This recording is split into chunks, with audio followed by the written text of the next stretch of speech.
about sleep dentistry. So could you address that? Yes, sleep dentistry. It can refer to a number of different things.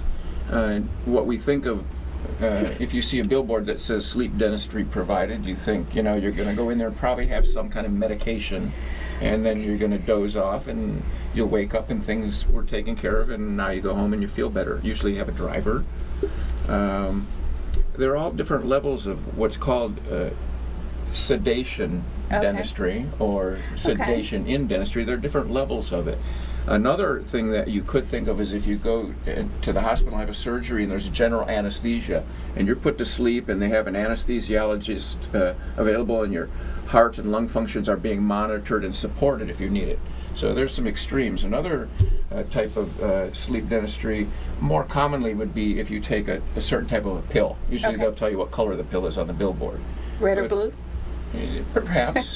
And the idea with that is you're going to take some kind of medication, you're going to become very sleepy to the point where you might nod off, doze off maybe. Okay. It's harder to control because you took a pill and it has to go through your system and it takes time. So if you want to have a similar effect of sleep or sedation dentistry and it's more controlled and faster, you might start an IV because you can administer drugs faster, you can reverse them faster if you want.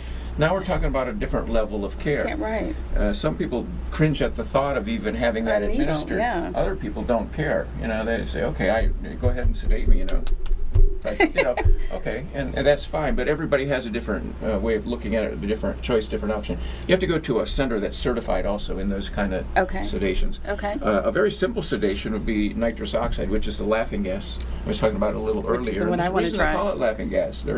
It helps, you feel better and more relaxed, and you actually feel less.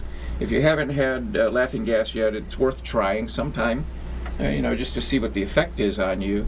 And it's, you have a distant feeling, you get very relaxed, and you can have Novocaine for something or not have it, and then do some dentistry, and that's another type of sleep dentistry. So sometimes you combine them.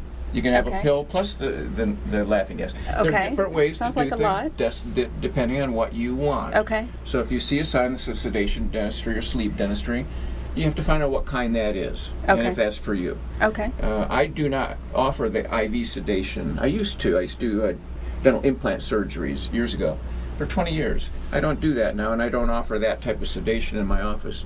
But we're real good at helping people relax, stay comfy, using some laughing gas, using some anesthesia.